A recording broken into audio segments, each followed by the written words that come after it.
प्यारे साथियों, मैं अजीज स्वागत करता हूं आपके अपने प्यारे परिवार रोजगार विद अंकित पर। कैसे हैं आप सब लोग? आशा है बहुत अच्छे होंगे, स्वस्थ होंगे, लाजवाब होंगे। तो जल्दी से लाइव आ जाइए, जुड़ जाइए मेरे साथ। हम लोग यहाँ पर बात करेंगे एक शानदार सेशन की, जिसमें हम पॉलिटी पढ़ रहे हैं और आज पॉलिटी में संविधान का पहला भाग हम स्टार्ट कर रहे हैं। चलिए एक बार मुझे बता दीजिए कि हमने कल कहाँ से पढ़ा था। वॉइस नहीं आ रही क्या? वॉइस तो प्रॉपर आ रही होगी आप लोगों को। तो सभी साथियों से रिक्वेस्ट है कि आप ज़्यादा से ज़्यादा नोट्स बनाते चलें, पढ़ते चलें। और जो ये पॉलिटी आप पढ़ रहे हैं, ये आप विश्वास रखिए, किसी भी एग्जाम में अगर आप जा रहे हैं, किसी भी एग्जाम की अगर आप तैयारी कर रहे हैं, तो ये बहुत महत्वपूर्ण बैच आपका रहने वाला है।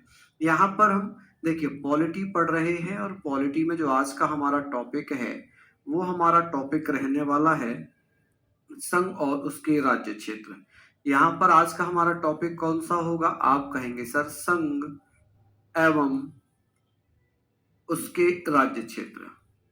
उसके राज्य क्षेत्र, राज्य क्षेत्र जिसे हम इंग्लिश में बोलते हैं union and it's territory. Union and it's territory. आप बताइएगा कि भैया यहाँ पर सारी चीजें आपको कराई जा रही हैं, और ये बहुत महत्वपूर्ण है, और बेहतरीन तरीके से हम इनको पढ़ रहे हैं।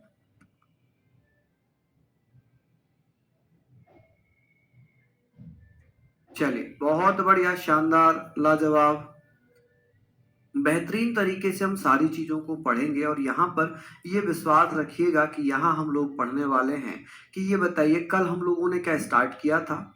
कल हम लोगों ने स्टार्ट किया था क्या? आप कहेंगे नहीं। तो यहाँ पर सारी चीजों को हम पढ़ेंगे। पहले मैं इसकी परिभाषा बताता हूँ संघ की। देखिए संघ जो है, संघ की अगर बात होगी तो आप ये बताइए, इसको हिंदी और इंग्लिश दोनों में अलग, जैसे हिंदी में तो संघ ही लिखेंगे, लेकिन इंग्लिश में दोनों मतलब अलग हो जाएंगे। एक तो हम बोलेंगे यूनियन, एक हम बोलेंगे फेडरल। यूनियन का मतलब है कि ऐसी व्यवस्था जहां पर राज्य देश से अलग हो सकते हैं, वो यूनियन सिस्टम है या नहीं? तो आप कहेंगे यूनियन सिस्टम का मतलब है ऐसी व्यवस्था जहां पर राज्य देश से अलग नहीं हो सकते। The state can not separate from the country. अब फेडरल सिस्टम का मतलब है जहां पर राज्य देश से अलग हो सकते हैं, जैसे कनाडा। ठीक है, तो इसको आप लोग ऐसे पढ़िए कि सर यूनियन का मतलब यहां पर क्या है। देखिए यूनियन का हिंदी मतलब संघ होता है, और फेडरल का हिंदी मतलब भी क्या होता है? आप कहेंगे सर फेडरल। ये है क्या? देखिए ये संघ को इंग्लिश में यूनियन कहते हैं, संघ को फेडरल कहते हैं। लेकिन जो यूनियन सिस्टम है, ये जो यूनियन सिस्टम है, यहाँ पर क्या होगा? राज्य देश से अलग हो सकते हैं या नहीं? आप कहेंगे राज्य देश से अलग नहीं हो सकते। राज्य देश से अलग नहीं हो सकते। देश से अलग नहीं हो सकते। ऐसी व्यवस्था जहां पर राज्य देश से अलग नहीं हो सकते, हो सकते हैं। तो ये व्यवस्था क्या कहलाएगी? आप कहेंगे sir the states can not separate, can not separate, आप कहेंगे can not separate, separate from country, from country. जहां पर राज्यों को देश से अलग होने की आजादी नहीं है, वहां पर फ्रॉम कंट्री, वहां पर क्या होता है? Union system. जैसे एग्जाम्पल के तौर पर मैं आपको बताता हूं भारत। जैसे हमारा भारत, क्या भारत से यूपी अलग हो सकता है? क्या भारत से महाराष्ट्र अलग हो सकता है? आप कहेंगे नहीं हो सकता। तो फेडरल का मतलब क्या है? फेडरल का मतलब है, यहां पर अगर मैं इसकी बात करता हूं तो आप कहेंगे राज्य देश से अलग हो सकते हैं। राज्य देश से अलग हो सकते हैं। ठीक है, राज्य देश से क्या हो सकते हैं? अलग हो सकते हैं, हो सकते हैं। तो ये अच्छे से आप लोग लिखेंगे, हो सकते हैं। तो आप कहेंगे sir the states can separate, the state can separate, separate from country, from country. कि भैया राज्य जो है देश से अलग हो सकते हैं। क्या हो सकते हैं जी? अलग हो सकते हैं। तो वो होगा, जैसे इसका एग्जाम्पल मैं आपको बता दूं कि सर इसका एग्जाम्पल क्या है, कि सर इसका एग्जाम्पल हमने अभी पढ़ा कि यहाँ पर हम इसका एग्जाम्पल अगर पढ़ेंगे तो आप कहेंगे जैसे कनाडा, ठीक है, कनाडा, ठीक है। तो ये बेसिक चीज थी, तो आपको समझ में आया होगा कि हमारे यहाँ पर कौन सी संघ व्यवस्था चलती है, यूनियन सिस्टम चलता है, ठीक है। अब ये बताइए, ये संविधान के किस भाग में दिया हुआ है, भारत के संविधान के किस भाग में दिया हुआ है, ये आप मुझे बताइए। चलिए जल्दी से बताइए। आप कहेंगे सर ये जो है आज चैप्टर नंबर 1 चल रहा है, संघ और उसके राज्य क्षेत्र, संघ और उसके राज्य क्षेत्र। तो यहाँ पर हम बात करेंगे कि संघ और उसके राज्य क्षेत्र ये संविधान के किस भाग में आता है, किस पार्ट में आता है, तो आप कहेंगे सर ये पार्ट 1 में आता है। किस में, पार्ट 1 में। और आर्टिकल कहां से कहां तक है, अनुच्छेद 1 से लेकर 4 तक। तो आप कहेंगे सर संघ और उसके राज्य क्षेत्रों का जो वर्णन है वो संविधान के किस भाग में दिया हुआ है, वो संविधान के भाग 1 में दिया हुआ है। कौन कौन से आर्टिकल हैं, 1 से लेकर 4 तक। कहां से कहां तक, 1 से लेकर 4 तक, ठीक है, समझ गए आप। तो हम बात करें संविधान का भाग 1, क्या पढ़ रहे हैं, संविधान का भाग 1। तो भाग 1 में आता है और अनुच्छेद 1 से लेकर 4 तक आता है। तो संविधान का भाग 1 आज हम पढ़ने वाले हैं। तो क्या यहां तक आप लोग लिख लेंगे, मुझे बताइए, क्या यहां तक आप लोग लिख लेंगे। संघ का मतलब क्या होता है, संघ का मतलब होता है एक यूनियन। हमारे यहाँ पर एक यूनियन है, अभी पता चल जाएगा आपको। जैसे एक आर्टिकल है, जैसे एक आर्टिकल दिया हुआ है, आर्टिकल 1, आर्टिकल 1 में क्या लिखा हुआ है, भारत जो है वो राज्यों का संघ है। आर्टिकल 1 कहता है कि भारत राज्यों का संघ है, India that is Bharat shall be a union of state, कि भारत राज्यों का एक संघ होगा। हमने कहीं भी भारत के लिए एक समूह का प्रयोग नहीं किया, हमने संधि का प्रयोग नहीं किया, हमने क्या किया है, हमने कहा है कि भारत राज्यों का संघ होगा। इसमें क्या लिखा हुआ है, अनुच्छेद 1 कहता है, अनुच्छेद 1 में लिखा है कि इंडिया अर्थात भारत, आप कहेंगे इंडिया अर्थात भारत, इंडिया अर्थात भारत, इंडिया अर्थात भारत राज्यों का संघ होगा। क्या होगा जी, आप कहेंगे सर राज्यों का संघ होगा। ये सारी चीजें हम पढ़ेंगे, संघ होगा। किसी को कोई आपत्ति, कोई समस्या, ये आप लोग मुझे बता दीजिए, ठीक है। ये हम लोग ने पढ़ लिया कि sir India, India that is Bharat, India that is Bharat shall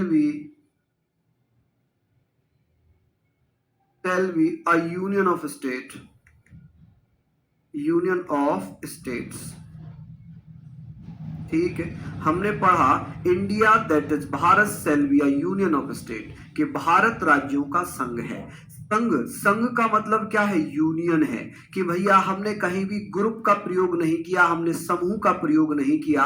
समूह का मतलब क्या है, समूह का मतलब क्या होगा, आप कहेंगे सर समूह का मतलब क्या राज्यों का समूह भारत है, नहीं, एक संघ है, एक इंटेग्रिटी है, एक यूनिटी है, ठीक है। तो ये सारी चीजों को आप लोग लिखिए। अब इस संघ में क्या होंगे, जैसे कि भारत है, भारत में जैसे कि भारत के राज्य संघ हो गए, क्षेत्र हो गए, अर्जित किए हुए क्षेत्र हो गए, संघ शासित क्षेत्र हो गए, ये सभी भारतीय संघ में आते हैं।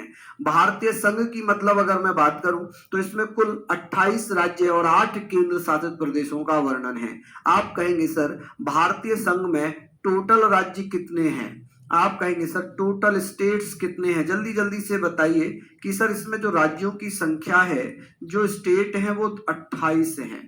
कि सर जो केंद्र शासित प्रदेश हैं, यूटीज हैं, जिन्हें हम क्या लिख सकते हैं, केंद्र शासित प्रदेश, केंद्र शासित प्रदेश। आप कहेंगे सर केंद्र शासित प्रदेश यूटीज कितने हैं और कुल राज्य कितने हैं, कुल राज्य कितने हैं, तो आप कहेंगे सर कुल राज्यों की संख्या 28 है, कुल यूटीज की संख्या 8 है। क्या है, 8। तो यहां पर हमने लिखना है कि सर कुल राज्यों की संख्या कितनी हो गई, आपने पढ़ा सर 28 राज्य हो गए। अब आपके मन में डाउट आएगा सर हमने तो पढ़ा था 2014 में तेलंगाना 29वां राज्य बना था। आप यही तो कहोगे कि भैया हमने तो ये पढ़ा था 2014 में तेलंगाना 29वां राज्य भारत का बना। तो जब वो 29वां राज्य बना था तो ये 28 राज्य कैसे हो सकते हैं। देखिए 2019 में जम्मू कश्मीर से राज्य का दर्जा समाप्त कर दिया। जब जम्मू कश्मीर को राज्य के दर्जा हटा दिया तो बचे राज्य 28। अब जो जम्मू कश्मीर था उसे 2019 में केंद्र शासित प्रदेश बनाकर जम्मू कश्मीर और लद्दाख दो अन्य केंद्र शासित प्रदेश बना दिए। तो अब हमें ये पता है कि हमारे 7 केंद्र शासित पहले थे, 2 और बन गए, कितने हो गए 9। लेकिन 26 जनवरी 2020 में दमन दीव दादर नगर हवेली को एक कर दिया मिलाकर, तो फिर 9 से कितने हो गए 8। तो इसलिए 8 हैं केंद्र शासित प्रदेश और भैया राज्य हैं 28। कितने राज्य हैं 28। ये आप लोगों को समझ में आया क्या कि सर इसमें क्या होंगे, इसमें भारतीय राज्य होंगे, इसमें संघ में भारतीय राज्य इसमें शामिल होंगे, इसमें केंद्र शासित प्रदेश यूटी शामिल होंगे, इसमें अर्जित प्रदेश शामिल होंगे, जिसे भी हम अर्जित करेंगे एक्वायर करेंगे, अर्जित प्रदेश कह सकते हैं, अर्जित क्षेत्र कह सकते हैं, जिन्हें हम भारतीय संघ में शामिल करेंगे। वो सब हमारे किस में आ जाएंगे, वो सब हमारे इसमें आ जाएंगे। ठीक है, तो इससे मिलकर हमारा क्या बना है, संघ बना है। चलिए अब बात आ गई कि सर आर्टिकल 2 में क्या लिखा हुआ है, आर्टिकल 2 क्या कहता है, अनुच्छेद 2 में क्या लिखा है आप बताएंगे। अनुच्छेद 2 कहता है कि नए राज्यों की प्रवेश, संघ में नए राज्यों का प्रवेश और नए राज्यों की स्थापना। कि भैया जब किसी बाहरी क्षेत्र को, आउटर एरिया को भारत में शामिल किया जाएगा, उससे नया राज्य बनाया जाएगा, तो उसे हम क्या कहेंगे सर, नए राज्य की स्थापना। अनुच्छेद 2 के अनुसार होगी। देखिए संघ में नए राज्य का प्रवेश, जो भारत संघ है, संघ में नए राज्य का प्रवेश, नए राज्य का प्रवेश संघ में नए राज्य का प्रवेश, या आप कहेंगे सर नए राज्य की स्थापना, नए राज्य की स्थापना, नए राज्य की स्थापना। एस्टेब्लिशमेंट ऑफ न्यू स्टेट, आप कहेंगे sir establishment of new state, establishment of new state. जब हम ये बातें कर रहे हैं, यहां पर ये बातें हम कर रहे हैं न्यू स्टेट्स, कि भैया नए राज्य की स्थापना। ये जो नया राज्य बनाया जाएगा ना, ये नया राज्य कैसे बनाया जाएगा, जब किसी बाहरी क्षेत्र को भारतीय संघ में शामिल किया जाए। जब किसी बाहरी क्षेत्र आउटर एरिया को, क्षेत्र यानी कि आउटर एरिया को संघ में शामिल किया जाए, जो हमारा भारत संघ है, संघ में शामिल किया जाए, तब नया राज्य बनेगा। क्या होगा, शामिल किया जाए। ठीक है जी, जब किसी भी बाहरी क्षेत्र को भारतीय संघ में शामिल किया जाएगा, तब नए राज्य की स्थापना होगी। अब यहाँ पर आप मैं एग्जाम्पल के तौर पर आपको बता रहा हूँ। जैसे एग्जाम्पल के तौर पर मैं यहाँ पर लिख रहा हूँ सिक्किम। जो ये सिक्किम है ना, ये सिक्किम भारत और पाकिस्तान किसी का भी नहीं था, ये स्वतंत्र था। ये क्या था, स्वतंत्र था। तो सिक्किम को भारत में बाहर से शामिल किया गया। अब इसके लिए एक स्वतंत्र रियासत थी। यहाँ पर स्वतंत्र रियासत होने के कारण क्या किया गया था, एक 35वां संविधान संशोधन किया गया। कौन सा, 35वां संविधान संशोधन किया गया। और 35वां संविधान संशोधन अधिनियम कि सर जो 35वां संविधान संशोधन अधिनियम 1974 हुआ, 74 द्वारा क्या किया गया था, 74 द्वारा संविधान में एक नया आर्टिकल जोड़ा गया। क्या किया गया भैया, आप कहेंगे सर संविधान में आर्टिकल 2A जोड़कर, आर्टिकल 2A जोड़कर एड ऑन करके जोड़कर सिक्किम को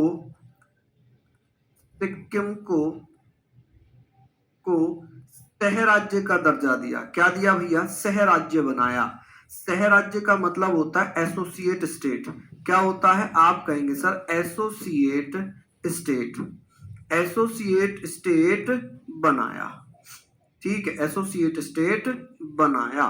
क्या यहाँ पर हम लोग लिख लेंगे, चलिए ये सारे पॉइंट हमने लिख लिए कि सर एसोसिएट स्टेट हमने यहाँ पर लिख लिया। अब किसी को कोई आपत्ति, कोई दिक्कत वाली बात हो तो प्लीज मुझे बताइए कि सर अभी सिक्किम राज्य नहीं बना है, अभी केवल एसोसिएट स्टेट बना है। अब क्या किया गया, इसे राज्य का दर्जा देने के लिए 36वां संविधान संशोधन किया गया। 36वां constitutional amendment act, constitutional amendment act, Hindi वाले लिख लेंगे संविधान संशोधन और इंग्लिश वाले लिख लेंगे अमेंडमेंट एक्ट 1975 के द्वारा आर्टिकल, कौन सा आर्टिकल था, आप कहेंगे सर आर्टिकल 2A को समाप्त कर सिक्किम को 22वां राज्य बनाया गया। कौन सा 22वां राज्य बनाया कि सर सिक्किम भारत का कौन सा राज्य बन गया था, आप कहेंगे सर 22वां राज्य बना। क्या ये सारे फैक्ट आपने लिख लिए? क्या सारे फैक्ट लिख लिए कि सर आपकी क्लास बीच में ही बंद हो जाती है, फिर आप कहीं वहीं से शुरू नहीं करते? नहीं, कैसी बात कर रहे हो, कैसी बात कर रहे हो? सिक्किम कहाँ गलत है जी? सिक्किम।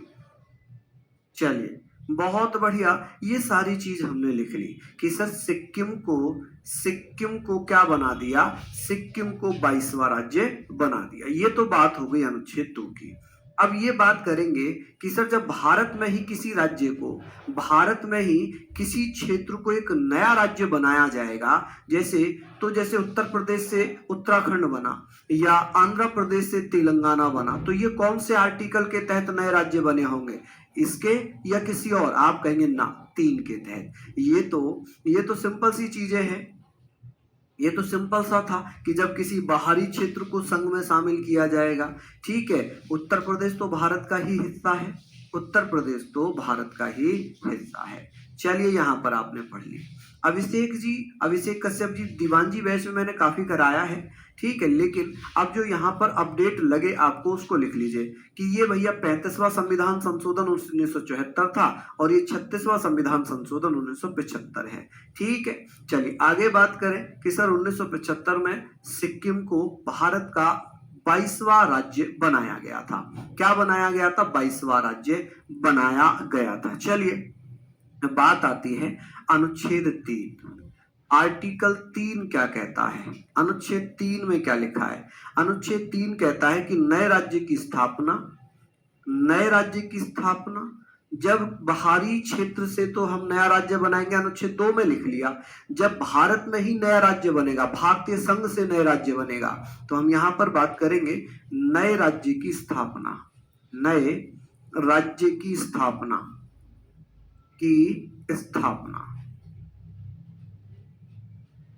नए राज्य की स्थापना। ठीक है, एस्टैब्लिशमेंट ऑफ न्यू स्टेट,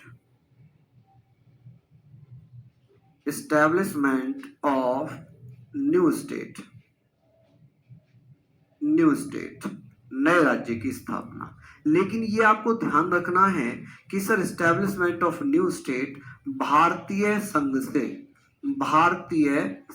से, यानी कि जो भारत में ही क्षेत्र हैं, भारत में ही जो राज्य हैं उनसे तो नया राज्य बनेगा। जैसे अगर मैं एग्जांपल के तौर पर आपको हिंट्स दूं, जैसे अभी 2014 में आंध्र प्रदेश से कौन बना है? 2014 में आंध्र प्रदेश से कौन सा राज्य बना है? आंध्र प्रदेश से तेलंगाना बनाया गया। तो ये किसके तहत बनाया गया होगा? आप कहेंगे सर तेलंगाना, ये अनुच्छेद 3 के तहत बना। पहला पॉइंट ये हुआ। इसमें दूसरा पॉइंट आप लोग लिखेंगे, दूसरा पॉइंट यहां पर आप लिखेंगे कि सर क्या हो सकता है कि सर राज्य के नाम को बदलना।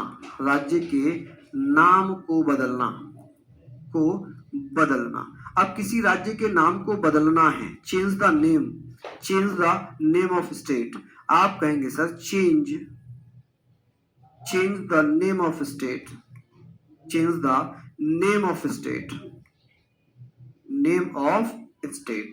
राज्य के नाम को बदलना।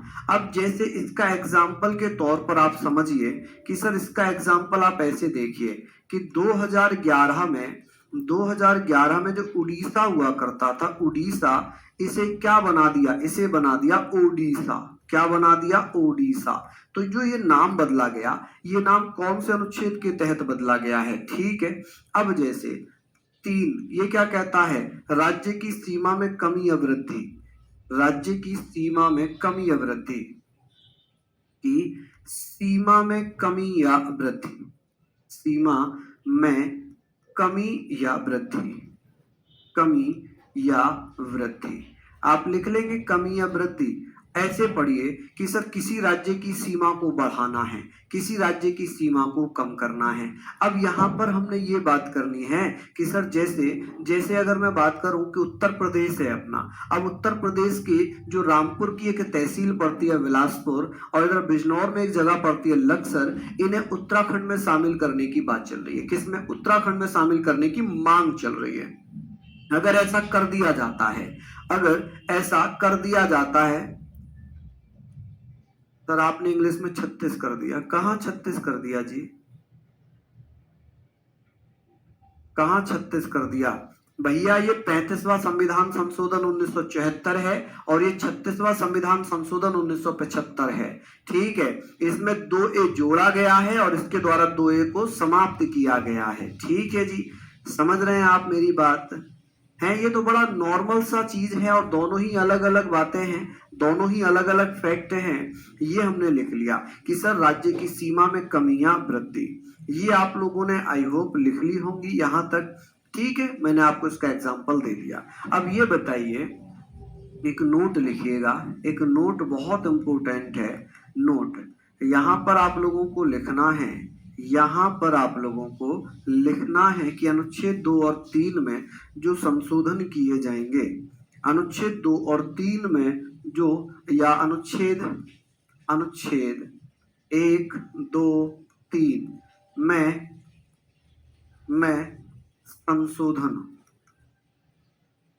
संशोधन राष्ट्रपति की पूर्व स्वीकृति से, राष्ट्रपति की पूर्व स्वीकृति से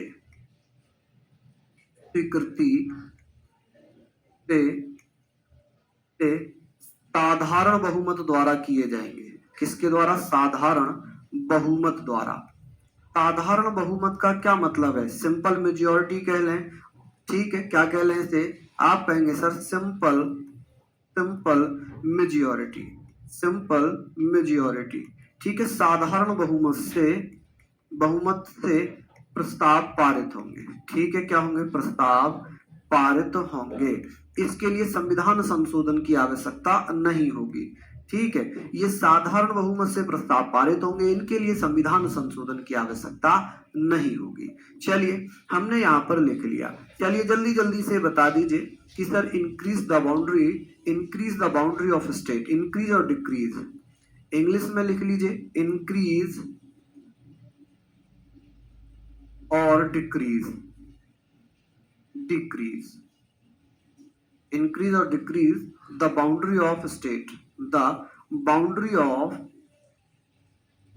ऑफ स्टेट्स, कि सर राज्य की सीमा में कमी या वृद्धि करना, ये अनुच्छेद 3 में लिखा हुआ है। ठीक है, अब ये हमने पढ़ लिया, सारी चीजों को हमने पढ़ लिया है। ठीक है, बिहार से झारखंड भैया 2000 में अलग हुआ, उत्तर प्रदेश से उत्तराखंड 2000 में अलग हुआ, मध्य प्रदेश से छत्तीसगढ़ 2000 में अलग हुआ। ठीक है, समझ गए आप लोग?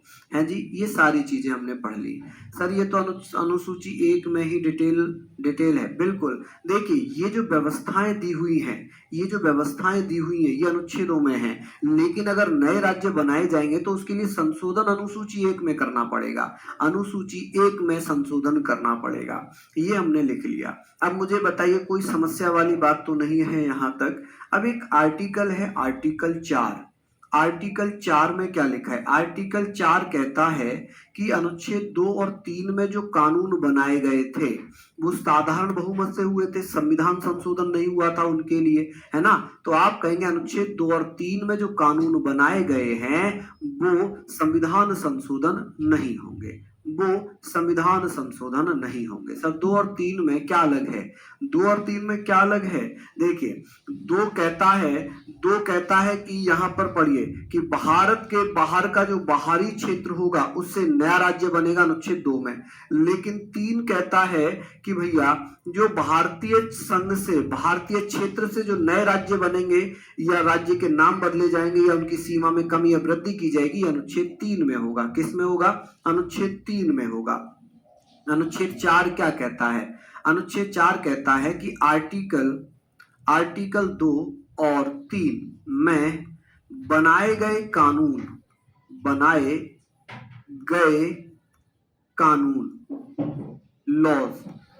गए लॉज, जो कानून बनाए गए, लॉज बनाए गए हैं, कानून संविधान संशोधन नहीं होंगे। क्या नहीं होंगे? आप कहेंगे सर इन्हें संविधान संशोधन नहीं माना जाएगा। यहां पर आप लिखिए संविधान संशोधन नहीं होंगे।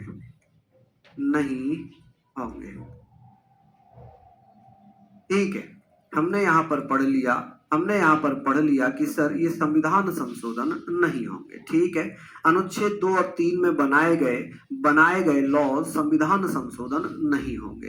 ये चीजें आप लोग यहाँ पर लिखिए, ये सारे पॉइंट आप लोग यहाँ पर लिख लीजिए कि सर 2 और 3 में बनाए गए कानून संविधान संशोधन नहीं होंगे। क्योंकि आप ये भी अब आप लिखिएगा, क्यों नोट में लिखिएगा, क्योंकि संविधान संशोधन किस में है? आप कहेंगे सर संविधान संशोधन किस में किया जाता है? जल्दी से बताइए। संविधान संशोधन, कॉन्स्टिट्यूशनल अमेंडमेंट, कॉन्स्टिट्यूशनल अमेंडमेंट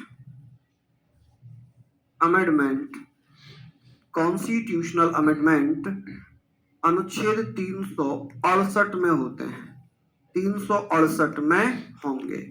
इसलिए 2 और 3 में जो कानून बनाए गए हैं वो संविधान संशोधन नहीं माने जाएंगे। ये क्या नहीं माने जाएंगे जी? ये संविधान संशोधन नहीं माने जाएंगे। तो इनको भी आप लोग अच्छे से नोट डाउन कर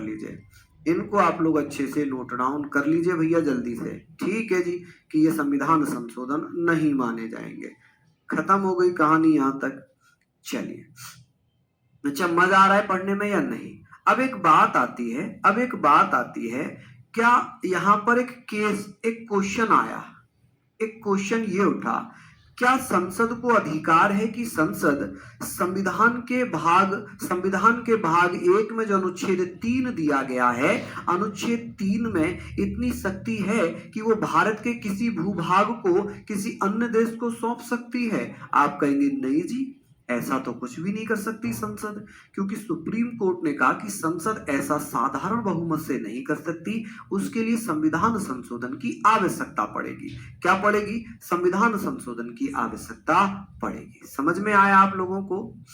भैया मैं लिख तो पूरा ही रहा हूं जी, हिंदी इंग्लिश बताइए, कहीं भी कुछ भी मैंने ऐसा छोड़ा है क्या जो मैंने इंग्लिश में ना लिखा हो? है ना, इंग्लिश में ना लिखा। अब आंध्र प्रदेश से तेलंगाना, क्या आंध्र प्रदेश को आंध्र प्रदेश ही लिखेंगे, तेलंगाना को तेलंगाना लिखेंगे, ओडिशा को ओडिशा लिखेंगे? ठीक है, बताइए। पूर्व स्वीकृति को हम बोलते हैं प्री परमिशन, क्या बोलेंगे जी? प्री परमिशन बोलेंगे।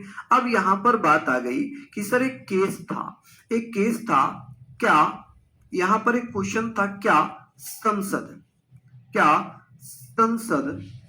अनुच्छेद 3 के अनुसार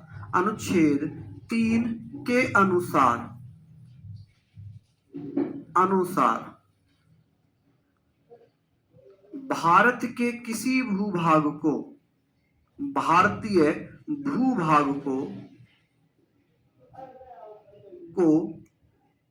किसी अन्य देश को सौंप सकती है, किसी अन्य देश को सौंप सकती है? ये मुझे बताइए, सौंप सकती है। क्या संसद अनुच्छेद 3 के अनुसार भारतीय भूभाग को किसी अन्य देश को सौंप सकती है? तो आप कहेंगे सर इसका जो आंसर आया, ये जो आंसर था ये किस केस में पूछा गया था? तो एक केस था जिसे हम कहते हैं वेरुवादी वर्सेस, आप कहेंगे सर वेरुवाडी बनाम, या वेरुवादी भी लिखा जाता है इसे, वेरुवाडी बनाम भारत संघ, बनाम भारत संघ। ठीक है जी। ये जो केस था, ये केस था जी 1960 का। कब का? 1960 का। इसे हम कहेंगे सर वेरुवारी। आप मुझे बताइए सर, इसे हम क्या बोलेंगे? वेरुवारी, वेरुवारी, वेरुवारी versus Indian territory, union of India कह सकते हैं इसे। क्या कह सकते हैं? Union of India, union of India. तो इसमें सुप्रीम कोर्ट ने क्या आंसर दिया? इसमें सुप्रीम कोर्ट ने आंसर दिया। इसका आंसर किस में मिला है जी? आप कहेंगे सर सुप्रीम कोर्ट में आंसर मिला। सुप्रीम कोर्ट ने क्या आंसर दिया? आंसर दिया कि संसद ऐसा साधारण बहुमत से नहीं कर सकती जो 2 और 3 में जो साधारण बहुमत से कर सकती थी, लेकिन ऐसा यहां पर नहीं करेगी। ठीक है। हम यहां पर बात करेंगे, यहां पर हम बात करेंगे कि सर संसद ऐसा, संसद, सुप्रीम कोर्ट ने क्या कहा? सुप्रीम कोर्ट ने कहा, सुप्रीम कोर्ट, इसे सुप्रीम कोर्ट लिख लीजिए। ठीक है। सुप्रीम कोर्ट ने क्या कहा था? सुप्रीम कोर्ट ने कहा संसद ऐसा, संसद ऐसा नहीं कर सकती, नहीं कर सकती। इसके लिए संसद द्वारा नहीं कर सकती, नहीं कर सकती। आप कहेंगे सर संसद ऐसा नहीं कर सकती। तो ये सारी चीजें हमने लिख ली। ठीक है जी। संसद ऐसा नहीं कर सकती, इसके लिए संविधान संशोधन की आवश्यकता पड़ेगी। ठीक है जी। ये हमने लिख लिया कि संसद ऐसा नहीं कर सकती। ठीक है, संसद ऐसा नहीं कर सकती। चलिए, इसके लिए संविधान संशोधन की आवश्यकता पड़ेगी। इसके लिए संविधान संशोधन की आवश्यकता होगी। क्या होगी जी? संविधान संशोधन की आवश्यकता होगी। ठीक है, क्या होगी? संविधान संशोधन की आवश्यकता होगी। नीड, आप कहेंगे sir need to constitutional amendment, constitutional amendment. ठीक है, ऐसा किससे किया जाएगा? Amendment, constitutional amendment. ठीक है भैया, कॉन्स्टिट्यूशनल अमेंडमेंट किया जाएगा। और भैया क्या किया गया? जो बेरूवादी क्षेत्र था, जो पाकिस्तान लेना चाह रहा था, उसके लिए क्या किया गया? यहां पर आप लिखिए कि सर एक बेरूवादी क्षेत्र था, तो बेरूवादी क्षेत्र के लिए क्या किया गया था? आप मुझे बताइए फटाफट से, जल्दी से बता दीजिए।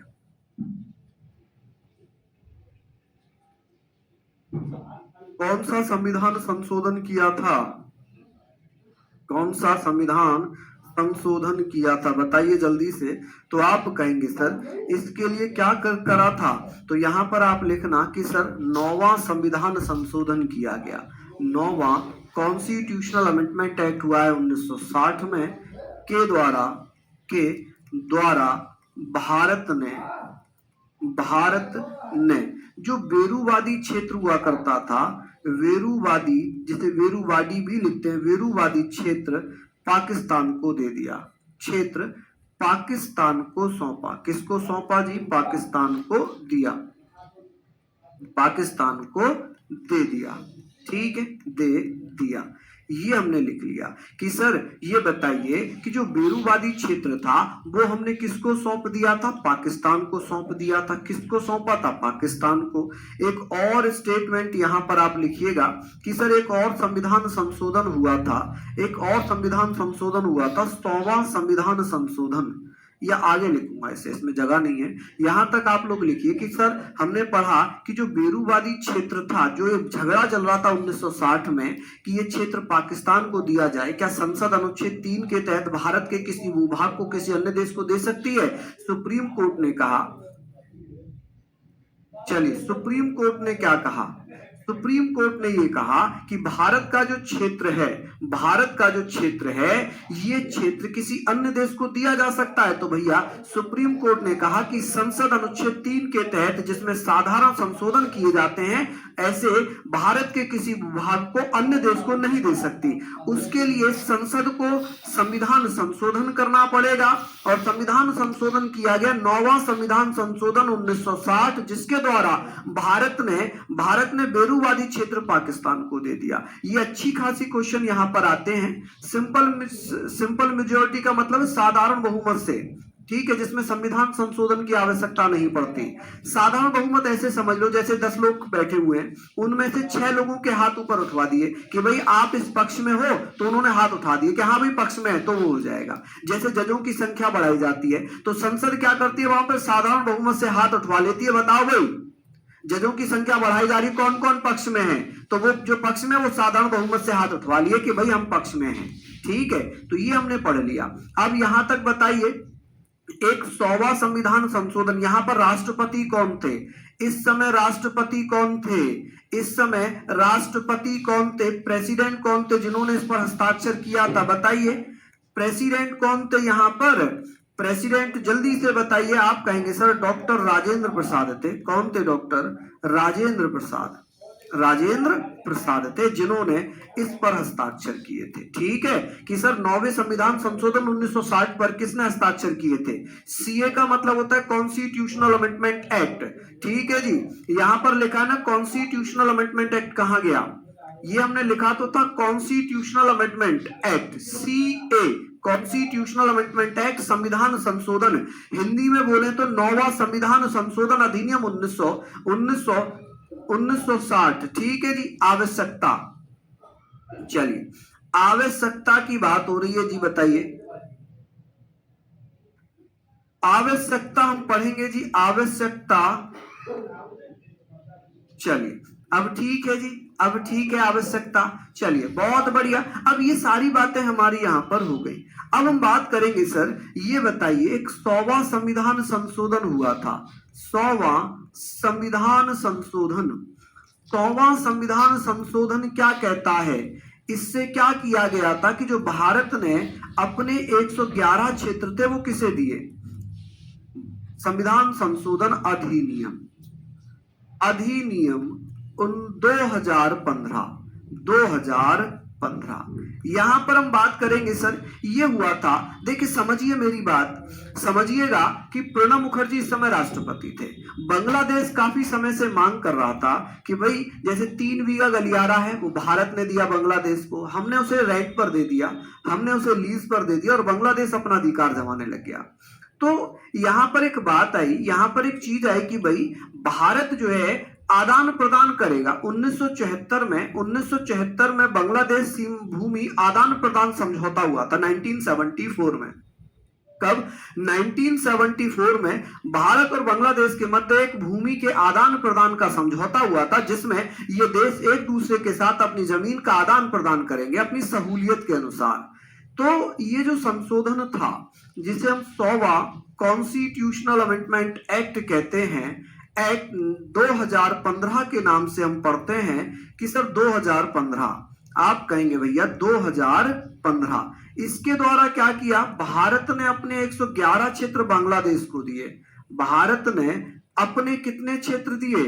अपने 111 क्षेत्र, 111 क्षेत्र एरियाज, कि सर भारत ने अपने कितने एरियाज बांग्लादेश को दिए? किसे दिए जी? आप कहेंगे सर बांग्लादेश को दिए, बांग्लादेश को दिए, और हमें बदले में क्या मिला?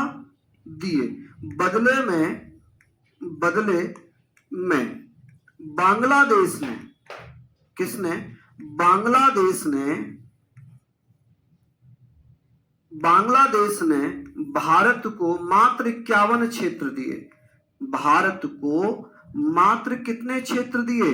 भारत को मात्र 51 क्षेत्र दिए। 51 क्षेत्र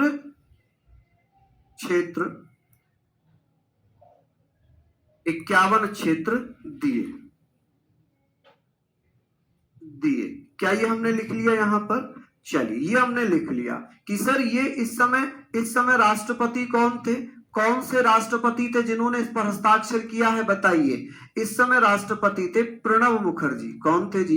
प्रणब मुखर्जी। आप कहेंगे सर प्रणब मुखर्जी इस समय राष्ट्रपति हुआ करते थे। कौन हुआ करते थे? प्रणब मुखर्जी इस समय राष्ट्रपति हुआ करते थे। ठीक है जी। कि सर 100वें संविधान संशोधन अधिनियम 2015 पर किसने हस्ताक्षर किए थे? तो राष्ट्रपति कौन थे, प्रेसिडेंट कौन थे? प्रणब मुखर्जी। कौन थे? प्रणब मुखर्जी। गुरुजी राष्ट्रपति का कार्यकाल 5 वर्ष होता है। देश आजाद होने के बाद राजेंद्र प्रसाद राष्ट्रपति बने। बिल्कुल। देखिए राजेंद्र प्रसाद जी जो है 2 बार राष्ट्रपति बने। ठीक है। जब जो अंतरिम बैठक होती है संविधान सभा की 24 जनवरी 1950 में, तब इन्हें जो है ऐसे ही राष्ट्रपति चुन लिया गया। चुनाव नहीं हुआ था राष्ट्रपति का। डॉक्टर राजेंद्र प्रसाद को बिना चुनाव के ही 24 जनवरी 1950 को भारत का राष्ट्रपति संविधान सभा के द्वारा चुन लिया गया। जब 1952 में संसद के चुनाव हुए, तो पहली बार संसद ने राष्ट्रपति का चुनाव किया 1952 में। ठीक है। कब? 1952 में। तो 1952 से 1957 तक रहे 5 साल राष्ट्रपति। फिर अनुच्छेद 57 के तहत राष्ट्रपति को पुनः निर्वाचित कर दिया गया। राजेंद्र प्रसाद का पुनः निर्वाचन हुआ, चुनाव हुआ। फिर ये 1962 तक रहे। ठीक है। कब तक रहे? 62 तक। तो कुल मिलाकर 2 बार तो निर्वाचित हुए, 1 बार ऐसे ही संविधान सभा के द्वारा चुन लिए गए थे। ये बताइए स्पीड ज्यादा कहाँ है भाई? इतनी धीरे धीरे अगर मैं लिख रहा हूं, तो अगर आप इस स्पीड से करेंगे तो फिर तो मुझे लग रहा है कि आपको डेली 1 या 2 पेज अपने हैंड राइटिंग करना चाहिए। आप हैंड राइटिंग में कुछ भी लिख सकते हैं क्योंकि स्पीड बढ़ानी पड़ेगी। अगर आपको बताइए, आप ईमानदारी से बताना क्या ये जो है बहुत स्पीड में लिखवा रहा हूं, मैं बहुत स्पीड में करा रहा हूं क्या? मैं तो बहुत धीरे धीरे अच्छे से धीरे धीरे समझ कर आपको बता रहा हूं। अगर स्पीड अगर आप लोगों को लग रही है, 1-2 बच्चों को लग रही है बस, है लिख लीजिए। यहां पर हमने सारे पॉइंट लिख लिए यहां पर। अब ये बताइए कि भाषा के आधार पर राज्यों की मांग होने लगे। ठीक है। आप कहेंगे सर भाषा के आधार पर किसके? भाषा के आधार पर राज्यों की मांग